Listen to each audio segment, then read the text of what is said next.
pelo fato de ser criado no sertão, tenho pelas cabras uma simpatia enorme. Na minha meninice, na minha juventude, a cabra era um animal desprezado. Era um sinal de pobreza. Sucedeu que meu primo, Manelito, recebeu a fazenda Carnaúba como herança.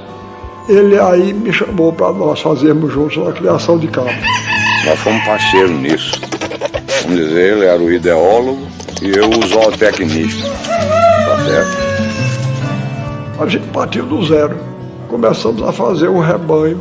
E eu, por um problema estético, como não podia deixar de ser no meu caso, eu simpatizava muito com as cabras pardas, avermelhadas, que tem uma lista preta no dorso. E então começamos a procurar nas feiras do sertão a remanescente dessas cabras, que eram as cabras de orelha pequena, eretas as orelhas.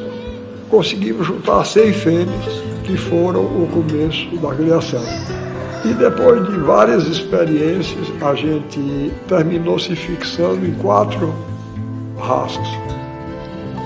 Então, entrei eu também com a minha preocupação de incluir as cabras na minha visão cultural do Brasil, da criação das pardas, que a gente já tinha iniciado, para prestar uma homenagem aos indígenas, que foram os primeiros habitantes do Brasil. Uma branca, também com a lista preta no dorso, para lembrar os portugueses. Uma preta para lembrar os negros e um azul para lembrar os outros que vieram depois, italianos, alemães, etc. Eu sugeri a ele gostou muito do nome cabras ibero-brasileiras, brancas, pretas, vermelhas e azuis.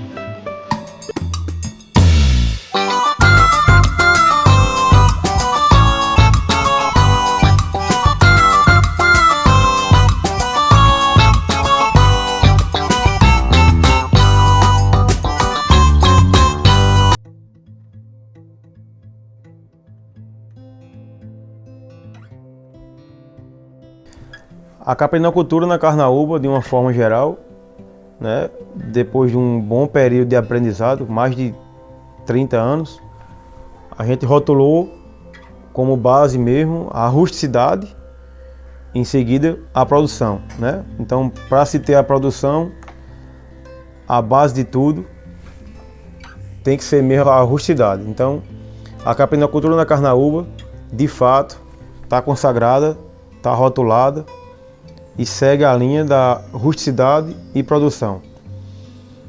Com o período de aprendizado que se teve, né, do início da década de 70, para se chegar nesse rótulo, foi rotulado dessa forma, acabamos chegando, no caso, na raça nativa, né?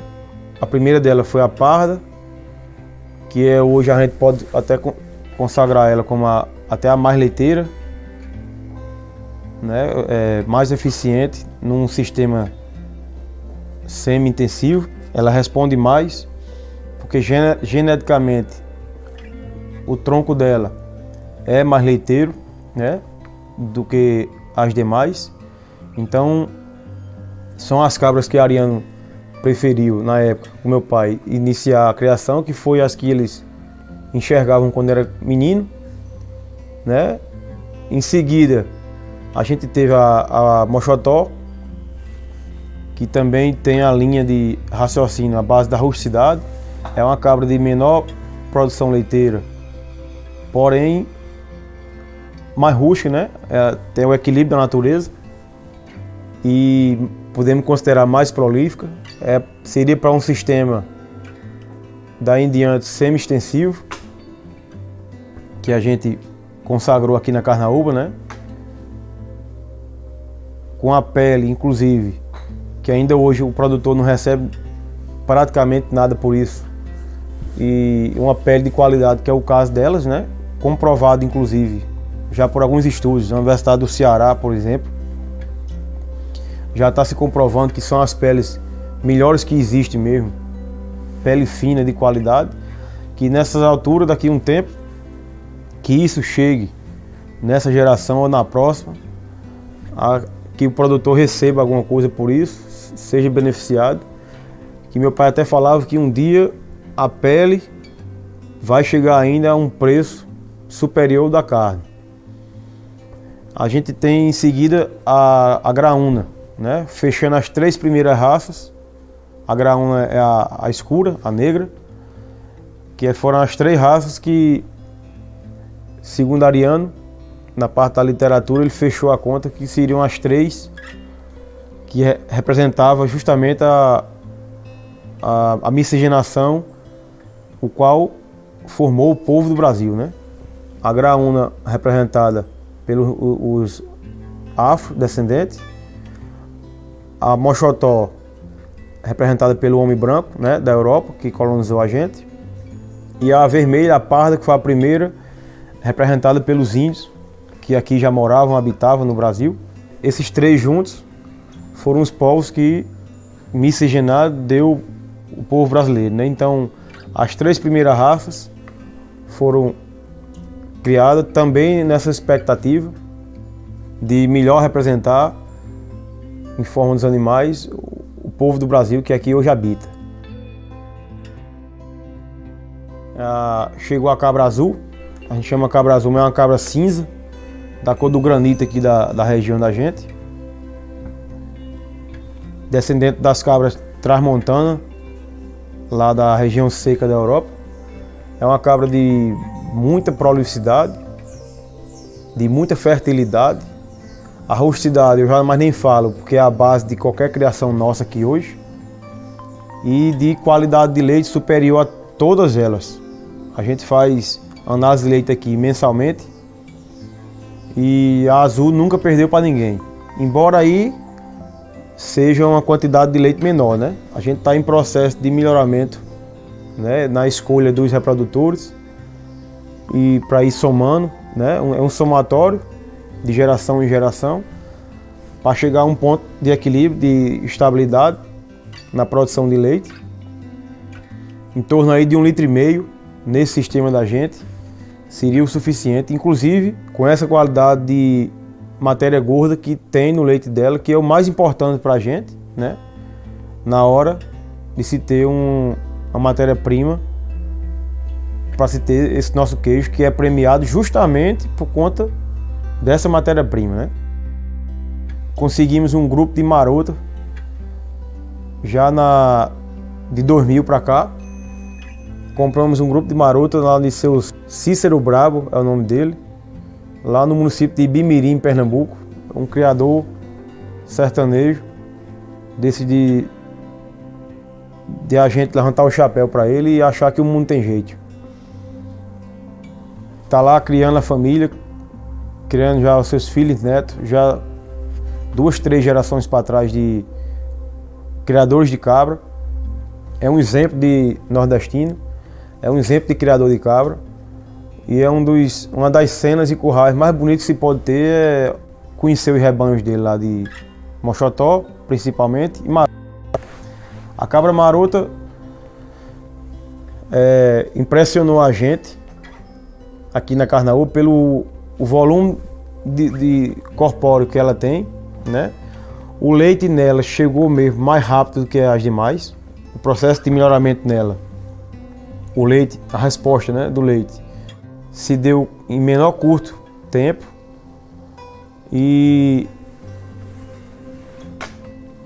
quando a gente começou a ler e a folhear o livro de Otávio Domingues, um zootecnista brasileiro, que foi o único que mapeou e registrou, né, a existência das cabras nativas no Brasil, ele já descrevia que a marota era a mais leiteira delas.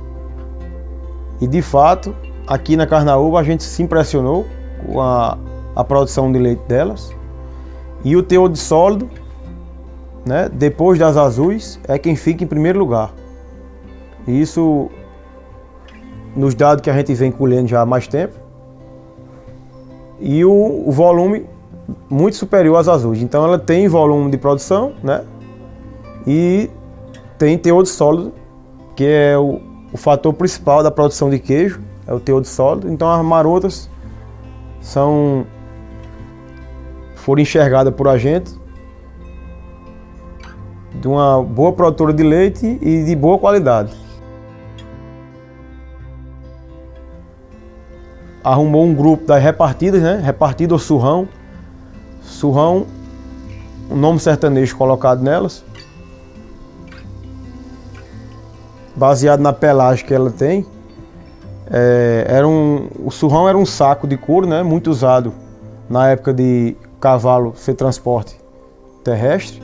Era um saco de couro colocado de lado do cavalo para transportar mantimentos, para transportar comida e água, e seja lá o que for. Então era feito do couro dessas cabras.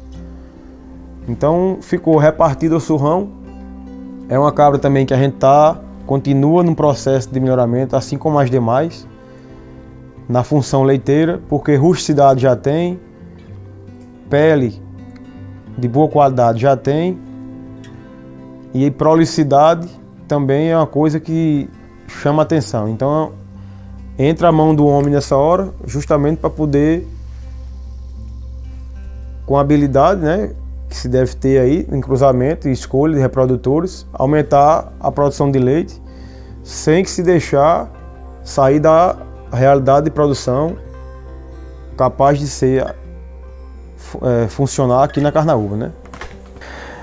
As cabras repartidas tiveram origem aqui na Carnaúba. A primeira delas que chegou aqui foi uma cabra que meu pai catou também lá no rebanho de seu Cício Brabo, em Bimirim, Pernambuco. Veio junto com as marotas. E era uma outra raça que ele perseguia, procurava para começar a criar e jamais não achava. Então nessa hora que achou uma lá, essa única cabra veio para cá, junto com as marotas, em fevereiro de 2003. Ficou essa cabra por aqui sozinha e todo mundo ficou muito animado com o tipo da cabra e a saúde também da cabra e a rusticidade de todo mundo. Então daí em diante a gente começou a designar uma parte do tempo da gente, a procura, né, e a montar esse rebanho. Aí em 2003, especificamente em 1º de maio de 2003, a gente conseguiu mais 8 fêmeas que trouxemos aqui de Caicó, de um rebanho que tinha de seu Antônio Dutra. A gente trouxe para cá essas cabras e daí em diante começou a garimpar, né? Uma num canto, outra no outro. Em 2014, mais ou menos no ano 2014, eu tive com ele pessoalmente na fazenda lá no Ceará, em Monsenhor Tabosa, na fazenda de Sávio Monteiro, e lá de fato a gente deu uma alavancada no rebanho, conseguindo um reprodutor que de fato tinha pureza racial suficiente para homogeneizar o rebanho da gente. Tinha tanta que quando a gente viu a produção dele, esse bode foi batizado como corretivo, porque ele corrigia as cabras de um jeito, do jeito que a gente via ele por fora, a gente conseguia enxergar o que ele ia passar para frente. E de fato, esse bodinho foi um divisor de água no rebanho da gente.